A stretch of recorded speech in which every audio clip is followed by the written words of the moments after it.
வணக்கம். வக்ரதுண்ட மகாகாய சூரியகோடி சமபிரப ஹவிக்னம் குருமே தேவ சர்வகாரியேஷு சர்வதா. தென்னாட்டுடைய சிவனை போற்றி, என் நாட்டவர்க்கும் இறைவா போற்றி. நண்பர்களே, உங்கள் அத்துணை பேரையும் இந்த புத்தம் புதிய வீடியோவில் சந்திப்பது மிக்க மகிழ்ச்சி அளிக்கிறது. இன்னைக்கு நம்ம பார்க்க போறது சனிப்பெயர்ச்சி 2025 டாப் கிளாஸா இருக்கக்கூடிய ராசிகள் வரிசையில மகரம். ஏன் இத்தனை கூச்சல், ஏன் இத்தனை ஆரவாரம்? மகர ராசி மக்களுக்கு மட்டும் ஏன் இத்தனை கஷ்டங்கள்? மகரம் மனிதனை ஒரு அளவுக்கு வாட்டி எடுக்கலாம். ஒரு படாத எந்த ஒரு மனிதனுமே பார்க்கக்கூடாத துயரங்களையும் துன்பங்களையும் ஏன் மகர ராசி என்பவர்கள் பார்க்க வேண்டும்? இதற்கு ஒரு முக்கிய காரணம், மகரம் என்பது கர்மஸ்தான ராசி. மகர ராசிக்கு மட்டும் ஏன் இத்தனை ஆரவாரம், ஏன் இத்தனை துயரங்கள்? எந்த ஒரு மனிதனுக்கும் துயரங்கள், பாரங்கள், கஷ்டங்கள் இருக்கலாம். மகர ராசிக்காரர்களுக்கு மட்டும் இத்தனை ஒரு பிரச்சனைகள், இவ்வளவு கஷ்டங்கள் ஏன்? இந்த கேள்விக்கெல்லாம் பதில் தரணும்னா, மகர ராசி என்பது கர்மஸ்தான ராசி.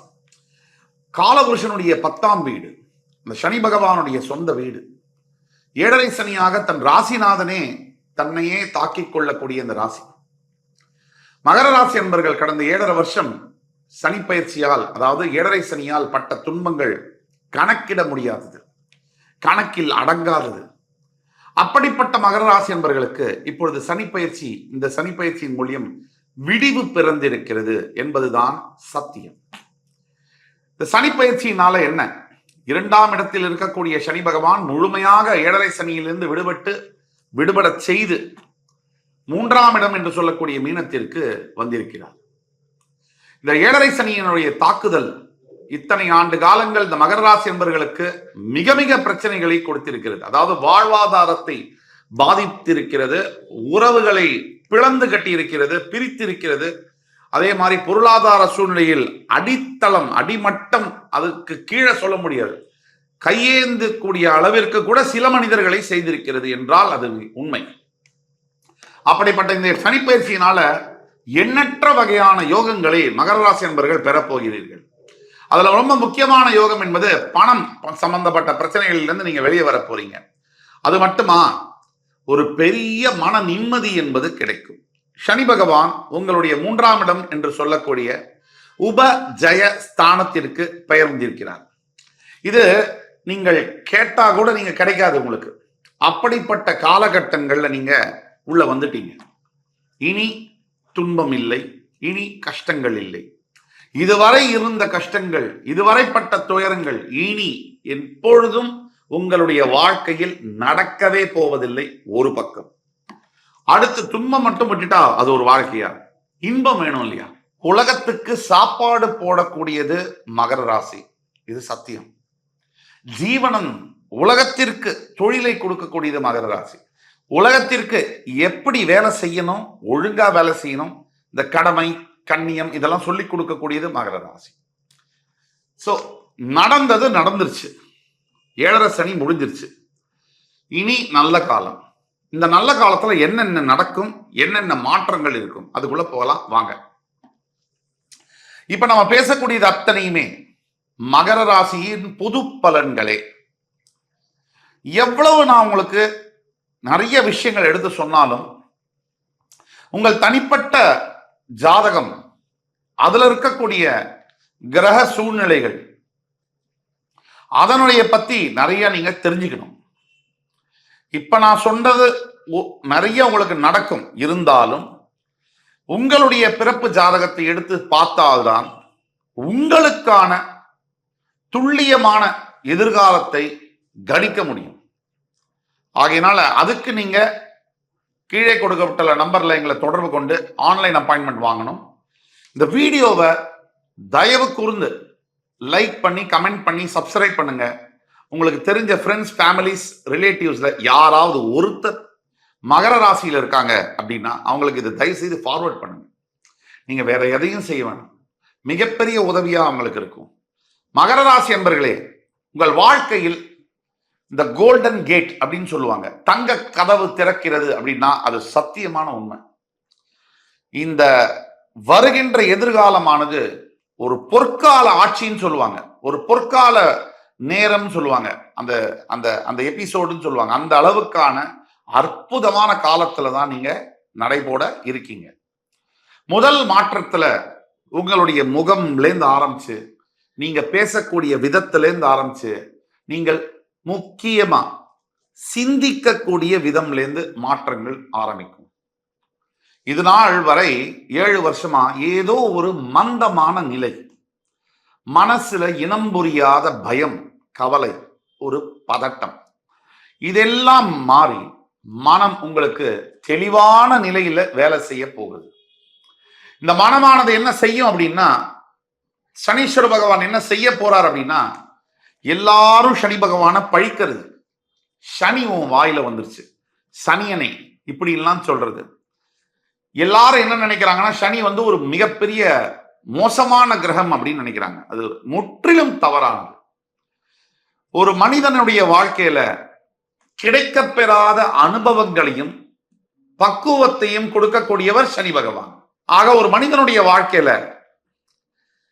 எல்லா விதமான பாடங்களையும் உங்களை ரொம்ப அவர் தன்னை சிரமப்படுத்தி கொண்டு உங்களுக்கு செய்து, ரொம்ப கஷ்டப்பட்டு உங்களுக்கு அந்த அனுபவத்தை கொடுத்து உங்கள்கிட்ட கெட்ட பெயர் வாங்கிக்கக்கூடிய ஒரே கிரகம் உங்கள் ராசிநாதன் சனி பகவான். ஒரு தந்தையை போல வீட்டுல எல்லா கெட்ட பேரும் அவருக்கு தான். அவர் தான் ஆபீஸுக்கு போவாரு, வேலை செய்வாரு, உழைப்பாரு. 30 நாள் இல்லாத பொல்லாத வார்த்தையெல்லாம் வாங்கி அவமானப்பட்டு கூடி குறுகி நின்று அந்த சம்பளத்தை எடுத்துட்டு வந்து வீட்டுல கொடுத்து, உங்கள்கிட்டையும் சரி, கட்டம் பொண்டாட்டிகிட்டையும் சரி, பிறந்த பசங்கள்கிட்டையும் சரி, எல்லார்கிட்டையுமே ஒரு கெட்ட பெயர் வாங்கக்கூடிய யார்? Military man. வீட்டுல பெருசு, எப்ப பாரு கோவத்தோட இருக்கும் இந்த மூஞ்சி, இப்படின்னு பேர் வாங்குறது யாரு? அப்பா தான். அதற்கு அப்படியே இணையானவர் தான் சனீஸ்வர பகவான். ஆக சனீஸ்வர பகவான் உங்களுக்கு அவர் கொடுக்க ஆரம்பிச்சிட்டாருன்னா, அவரை மாதிரி கொடுக்கக்கூடிய ஒரு கிரகம் இருக்கவே முடியாது. அவர் கெடுக்க ஆரம்பிச்சாலும் அவரை மாதிரி கெடுக்கக்கூடிய கிரகம் இருக்கவே முடியாது. ஆனா அவர் கெடுக்கிறதுல கூட மிகப்பெரிய நன்மையை புதைத்து வைத்திருப்பார். இதுதான் உண்மை. நீங்க மருந்து கொடுப்பாங்க, சித்த மருத்துவ இதெல்லாம், அதை வந்து வெத்தலையில மடிச்சு கொடுப்பாங்க, உள்ள பேக் பண்ணி. ஏன்னா அந்த மருந்து வந்து உள்ள கசந்தாலும் கூட நன்மையை பயக்கும், அதுதான் அர்த்தம். நமக்கு நல்லதை செய்யும் சார், அதுதான் முக்கியம். ஆக சனீஸ்வர பகவான் முதல்ல உங்களோட மன நிம்மதியை கொடுப்பார். இந்த சனி பயிற்சிக்கு பிறகு உங்களுக்கு மனம் நிம்மதி அடையும், பெருமூச்சு விடும். இது இரண்டாவது. யாராக இருந்தாலும் சரி சார், இந்த காலகட்டத்தில் வாழணும்னா காசு வேணும் சார். காசு இல்லாம எதுவுமே நடக்காது. இந்த காசு இருக்கிறவங்க மட்டும்தான் நிம்மதியா இருக்காங்க அப்படின்ற ஒரு நினைப்பு இருக்கு. அது முற்றிலும் பொய்யானது. நிறைய பேர் காசை வச்சிருக்காங்க, அப்ப அவங்களாம் நிம்மதியா இருக்கணும். 5000 கோடி வச்சிருந்தா நிம்மதியா இருக்கணும். அவங்களும் தான் சித்தம் பிடிச்ச மாதிரி அலையிறாங்க. இதை எடிட் பண்ணிங்க. சித்தம் பிடிச்ச மாதிரி அலையிறாங்க. அதாவது என்ன செய்யறதுன்னு தெரியாம அலையிறாங்க. அப்போ காசுங்கிறது நிம்மதி கொடுக்கலன்னாலும் கூட நம்ம வாழ்வதற்கு அன்றாட வாழ்க்கை 3 வேளை சாப்பிட்டு நல்ல ஒரு டீசென்டான லைஃப் வாழறதுக்கு கூட காசு. இப்போ மகர ராசி என்பவர்கள்ட்ட பெரிய என்ன, இந்த கடந்த கால வாழ்க்கையில இந்த பணத்தினால நடந்த விஷயங்கள், இந்த பணம் சம்பந்தப்பட்ட விஷயங்கள்னால, அதாவது சொல்லக்கூடாத அதாவது தாங்குணா துயரங்கள்னு சொல்லுவாங்க. சொல்லக்கூடாத அளவிற்கு மனதில் பாரமும் அவமான வார்த்தைகளையும் பட்டு, கேட்கக்கூடாத வார்த்தைகளை எல்லாம் வாங்கி, நிக்க கூடாத மனுஷங்கள் முன்னாடி எல்லாம் போய் நின்று என்னென்னமோ பார்த்தாச்சு. ஆனா நீங்க என்ன சத்தியமா நம்புங்க, அது அத்தனையும் முடிவுக்கு வந்தாச்சு. உங்களுடைய பண விஷயத்துல பெரிய மாற்றங்களை தரக்கூடியவர் சனி பகவான். இந்த சனி பயிற்சிக்கு பிறகு மிகப்பெரிய அளவுல ஏற்றங்கள் இருக்கும். உடனே வந்து கமெண்ட்ஸ்ல செக்ஷன்ல, சார் இதையே தான் சொல்லிட்டு இருக்கீங்க, வராது. இது வந்து வராது. யாருக்கு வராது? நாம இப்ப சொல்லக்கூடியது எல்லாருக்கும் நடக்குமா? சத்தியமா நடக்காது சார். இதுதான் உண்மை. 100% பேர்ல 90% பேருக்கு நடக்கும். நடந்தவங்க யாரும் சந்தோஷமான சூழ்நிலையில மறுபடி யூடியூப் எடுத்து ஒரு கமெண்ட்ல வந்து எனக்கு நல்லது நடந்துருச்சுன்னு யாரும் போடுறது இல்லை. யாரு கஷ்டப்படுறாங்களோ, யாரு மனசு அவஸ்தப்படுறாங்களோ, யாருக்கு நடக்கலையோ அவங்க என்ன பண்ணுவாங்க தெரியுமா? யூடியூபை பார்த்துக்கிட்டே இருப்பாங்க. நமக்கு இன்னும் நடக்கலையேன்னு அவங்க தான் வந்து கமெண்ட்ல போடுறாங்க. ஆனா சந்தோஷப்படுறவங்க யாராவது கொஞ்சம் எஃபர்ட் எடுத்து ஆமா சார் எனக்கு நல்லது நடந்தது அப்படின்னு போடுறது இல்லை. இந்த 10% பேர்ல பெரும்பாலானவர்கள் வந்து சொல்லுவாங்க எனக்கு நடக்கலைன்னு சொல்லுவாங்க. அதுக்கு முக்கிய காரணம் இப்ப நாம சொல்லக்கூடியது பொது பலன்கள். உங்க ஜாதகத்துல இருக்கிறத வச்சுதான் நாம சொல்லக்கூடிய பலன்கள் வெகுவாகவோ கம்மியாகவோ குறைவாகவோ மாற்றங்கள் இருக்கும். ஆக முதல்ல நிம்மதி, அதுக்கு பிறகு பொருளாதாரம், அதுக்கு பிறகு இதை விட முக்கியமான விஷயம் என்னன்னா, இப்ப 3ஆம் இடத்திற்கு வரக்கூடிய சனி பகவான் உங்களுடைய இளைய சகோதரிகளின் மூலியமாக உங்களுக்கு பெரிய அளவில் உதவி கிடைக்கும். தம்பி தங்கை, இப்ப தம்பி தங்கையெல்லாம் நம்ம என்ன பண்ணிருப்போம், லிஸ்ட்லயே கழிச்சு விட்டுருப்போம். இவங்களாலாம் நமக்கு ஏதாவது பிரயோஜனம் இருக்கான்னு நினைச்சிருப்போம். அதுதான் தவறு. அதே தம்பி தங்கையின் மூலியமாக பெரிய அளவிலான உதவிகள் கிடைக்கும். அதே மாதிரி நண்பர்களை பார்த்தோம்னா நமக்கு எரிச்சலா வரும்.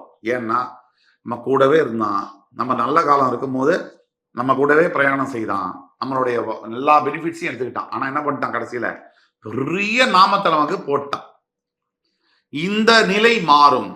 நண்பர்கள் அவர்களுடைய தவறை உணர்ந்து மறுபடி பழைய நண்பர்களே உங்களை வந்து தான் வந்து செய்த தவறை உணர்ந்து அந்த தப்பை சரி செய்யவும் ஒரு விஷயம் நடக்கும். சனி பகவான் அதுக்கு வழிவகுப்பார். அதே மாதிரி 3வது உங்களுடைய வியாபாரம் செய்யக்கூடிய நபர்கள், மகர ராசியில பல தொழில் முனைவர்கள், சட்டத்துறையில் இருக்கக்கூடிய காவல்துறை அன்பர்கள், அரசியல் தலைவர்கள், இவர்களுக்கெல்லாம் ஒரு பொற்காலம். இது தவிர இப்ப ஆரோக்கியம் பத்தி சொல்லணும். முக்கியமா ஆரோக்கியத்துல இதுவரை இல்லாத பிரச்சனைகள் புதுசாக வரலாம். ஏன் அப்படி வருது? அப்படி ஏன் வருதுன்னா, அந்த பிரச்சனைகளை கொண்டு வந்துதான் உங்களுக்கு உணர்த்தணும். நீங்க இனிமே ஒழுங்கா இருக்கணுங்கிற பாயிண்ட உங்களுக்கு உணர்த்தணும். என்ன பண்ணணும், இனிமே நீ உன்னுடைய ஆரோக்கியத்தை கவனிக்கணும் அப்படிங்கிற பாயிண்ட சனி பகவான் என்ன பண்ணுவாரு, இந்த மாதிரி பிரச்சனைகளை கொண்டு வந்து உங்க மனசுல நிறுத்துவார். இது ஒண்ணு. சரி, பிரிந்து போன உறவுகள், ஏதோ ஒரு தகராறுல ஒரு ஹஸ்பண்ட் அண்ட் ஒய்ஃப்குள்ள ஒரு சண்டை போடாதவங்க கணவன் மனைவியே கிடையாது. அப்ப சண்டை போடுற கணவன் மனைவி யாரு? எல்லாரும் கணவன் மனைவியா இருந்தா சண்டை போடதான் செய்வாங்க. அந்த சண்டை காலையில ஆரம்பிச்சு சாயங்காலம் முடிஞ்சிடும். அது சாயங்காலம் 6 மணிக்கு மேல தாண்டிச்சுன்னா அது ப்ராப்ளம். அப்ப கணவன் மனைவிக்குள்ள என்ன சண்டைக்குள்ள போனீங்கன்னா சின்ன சின்ன சண்டை. இதெல்லாம் எதனால நடந்தது? 7.5 சனியுடைய தாக்கம். மைண்ட் சரியா வேலை செய்யலன்னு என்ன ஆகும், யாரையாவது பிடிச்சி நமக்கு உலுக்கி ஆகும். நாம என்ன பண்ணுவோம், மனைவி கிட்ட போய் நின்றுவோம். மனைவி என்ன பண்ணுவோம், அவங்களே ஒரு டென்ஷன்ல இருப்பாங்க. அவங்க நம்மளை போட்டு இது பண்ண. இந்த காலத்துல சார் நல்லா இருந்து மனைவிக்கு சொன்னாலே கஷ்டம் சார். நீங்க வந்து 7.5 சனியை வச்சுட்டு நீங்க வந்து மனைவி கிட்ட போய் சண்டை போட்டீங்கன்னா நடக்குமா? இப்ப அதெல்லாம் கணவன் மனைவி வந்து ஏதோ ஒரு சச்சரவுனால பிரிஞ்சு போயிருக்காங்க, ஒன்னா சேரணும். அந்த பிரிஞ்ச கணவனுக்கோ மனைவிக்கோ மனசுல இருக்கிற பாரம் சேரணும்னே இருக்கும். 2 பேருக்குமே இருக்கும். எப்படியாவது சேர்ந்துட மாட்டோமா, எப்படியாவது என் மனைவியை பாத்திர மாட்டோமா, அந்த பழைய நாட்கள் என் மனைவியோட குழந்தையோட நான் செலவழிச்ச அந்த நாட்கள் வந்துடாதா அப்படின்னு தான் இருக்கும். ஆனா என்ன பண்ணுவாரு, நான் பெரிய ஆளு, நான் வந்து தப்பு செய்யல, ஈகோ ஒரு பக்கம், ஆண்கிற கர்வம் ஒரு பக்கம், இதெல்லாம் தவிர நான் தப்பு செய்யலைங்கிற ஒரு குருட்டு நம்பிக்கை ஒரு பக்கம். சரி சார், நீங்க தப்பே செய்யல. இப்ப மன்னிப்பு கேட்க போறது யாரு? மனைவி கிட்ட தானே. அதனால என்ன சார் தப்பு? உங்களுடைய மனைவி கிட்ட தானே மன்னிப்பு கேட்க போறீங்க. இதுல என்ன தப்பு இருக்கு? அதனால நீங்க வந்து உங்க குடும்பம், உங்க குழந்தை தாராளமா மன்னிப்பு கேட்கலாம். அதை தவிர வந்து மனைவிமார்கள் வந்து எப்படின்னா, இப்ப வந்து மனைவிமார்கள் வந்து ஒரே ஒரு விஷயம்தான். அதாவது நீங்க வந்து என்னதான் கணவரோட உங்களுக்கு பிரச்சனை இருந்தாலும் இப்ப சுலபமா விவாகரத்துக்கு போகக்கூடிய ஒரு போக்கு இருக்கு. இந்த போக்குனால என்ன ஆகும்னா, நீங்க ஒரு விவாகரத்து பண்றீங்க, இன்னொருத்தரை திருமணம் பண்றீங்க, தவறு இல்லை. இன்னொரு ஆணை தான் திருமணம் பண்ணும், நீங்க பெண்ணை திருமணம் பண்ண முடியாது. அப்ப அந்த ஆண் கிட்ட இதே பழக்கம் இல்லாம வேற கெட்ட பழக்கங்கள் இருக்கக்கூடியது நிறைய வாய்ப்பு இருக்கு. அதனால இருக்கக்கூடிய கடவுள் நமக்கு கொடுக்கக்கூடிய இந்த வாழ்க்கையை சரிவர நடத்திக்கக்கூடியது, எவ்வளவு முயற்சி எடுக்க முடியுமோ அவ்வளவு முயற்சி நீங்கள் எடுக்கணும். கணவன் மனைவி மறுபடி பேசி ஒண்ணு சேரக்கூடிய ஒரு காலம். இதெல்லாம் விட புத்திர பாகியம் இல்லாமல் திருமணம் நடக்க தடைபட்டு போய் இருக்கக்கூடிய மகராசி என்பர்கள் கொத்து கொத்தா இருக்கானுங்க. இதுல வந்து பாத்தீங்கன்னா 90s கிட்ஸ், இந்த 2K கிட்ஸ் எல்லாம் ரொம்ப வெகுண்டு எழுதுறானுங்க. என்னடா எனக்கு திருமணமே நடக்க மாட்டேங்குது அப்படின்னு. திருமணம் ஆன 90s கிட்ஸ் 2K கிட்ஸ் எப்படா எனக்கு விவாகரத்து கிடைக்கணும் துடிச்சுக்கிட்டு இருக்கான். 2 இதுவும் இருக்கு. அதாவது திருமண பந்தம், இது புரிதல் வேணும். 7.5 சனியில திருமணம் தடைபடக்கூடிய வாய்ப்புகள் இருக்கு. ஆனா அதுவே ஒரு காரணமா திருமணம் தடைபடுமானா இல்ல. சுய ஜாதகம் கண்டிப்பா அதுல நம்ம பார்க்கணும். அப்ப திருமணம் தடைபட்டு போன 7 வருஷமா திருமணம் நடக்காத மகர ராசி என்பவர்களுக்கு ஒரு கதவு திறக்கும். என்னது? வாழ்க்கை துணையை யார் அப்படிங்கிறது மே 13க்கு பிறகு 17ஆம் தேதிக்கு பிறகு கண் முன்னே வந்து நிறுத்தும். இது ஒண்ணு. அதுக்கு பிறகு பாத்தீங்கன்னா புதிய வாய்ப்புகள். மகர ராசி என்பவர்களை பொறுத்த வரைக்கும் இந்த சனி 3ஆம் இடத்துக்கு போனவர் அவருடைய 3ஆம் பார்வையால உங்களுடைய 6ஆம் இடத்தை பார்க்கிறார். அவருடைய 7ஆம் பார்வையால உங்களுடைய பாக்யஸ்தானத்தை பார்க்கிறார். அவருடைய 10ஆம் பார்வையால உங்களுடைய 12ஆம் வீட்டை பார்க்கிறார். 6, 9, 12 வீடுகளை சனி பகவான் பார்ப்பார் உங்களுடைய 3ஆம் வீட்டிலிருந்து. இப்ப இந்த இடம்லாம் என்ன அப்படின்னு பார்த்தோம்னா, இந்த சனி பயிற்சிக்கு பிறகு சொல்ல முடியாத அளவிற்கு சந்தோஷமும், அதாவது ஒரு எக்ஸ்பிரஸே பண்ண முடியாது. சில பேர் வந்து சந்தோஷத்துல ஆனந்தத்துல ஸ்டக் ஆயிடுவாங்க. அப்படியே ஒரு அதிர்ச்சியில இருப்பாங்க. அந்த மாதிரியான ஒரு விஷயங்கள்லாம் வாழ்க்கையில நடக்கக்கூடிய வாய்ப்புகள் நிறைய இருக்கு. இப்ப 6ஆம் இடத்தை பார்க்கும் போது எதிரிகளை வீழ்த்தி முறியடிப்பார்கள் மகர ராசி என்பவர்கள். எதிரிகள்லாம் வந்து எப்படின்னா, இது நாள் வரை உங்களை கசக்கி புழிஞ்ச எதிரிகள் இப்ப உங்க முன்னாடி வந்து நிக்கிறதுக்கு கூட முடியாத அளவுக்கு மாறிடுவாங்க. இல்ல அவங்களே ஆஃப் ஆகி விட்ரா பண்ணி ஓடிடுவாங்க. இல்ல ஒரு சூழ்நிலை காரணமா நீங்க வந்து அவங்கள ஜெயிப்பீங்க. அடுத்தபடியாக உங்களுடைய பாக்யஸ்தானத்தை உங்களுடைய ராசிநாதன் பார்ப்பதன் மூலியமாக சில சிறு சிறு செலவுகள், சுப செலவுகள் வரலாம். அதாவது சுப விரயங்கள்னு சொல்லுவோம். விரயம்னால என்ன? நம்ம கிட்ட ஒரு 20,000 இருக்கு, இன்னொரு 30,000 போட்டு நகை வாங்குறோம், 30,000 கடன் வாங்கி வாங்குறோம். அதுல நீங்க கொஞ்சம் பார்த்து ஜாக்கிரதையா நடந்துக்கணும். 12ஆம் வீட்டை பார்க்கக்கூடிய சனி பகவானால் கண்டிப்பாக தாம்பத்திய வாழ்க்கையில் சிறு சிறு இடர்பாடுகள் வரும். அதே மாதிரி வெளிநாடு சம்பந்தப்பட்ட விஷயங்கள் எல்லாமே உங்களுக்கு சாதகமா அமையும். மகர ராசியை பொறுத்த வரைக்கும் என்னுடைய வாழ்க்கை முடிந்து விட்டது அப்படின்னு நம்பக்கூடிய மகர ராசி என்பவர்கள் லட்சக்கணக்கில் இருக்கிறார்கள். அவங்க அத்தனை பேருக்கும் நாம் சொல்லக்கூடிய ஒரே ஒரு விஷயம் இதுதான். இந்த மகர ராசியை பத்தி இவ்வளவு விஷயம் நான் சொல்லியிருக்கேன். இதை பத்தி இன்னும் நான் பேசுறதுக்கு ரெடியா இருக்கேன். நான் சொன்னதெல்லாம் பொது பலன்கள்.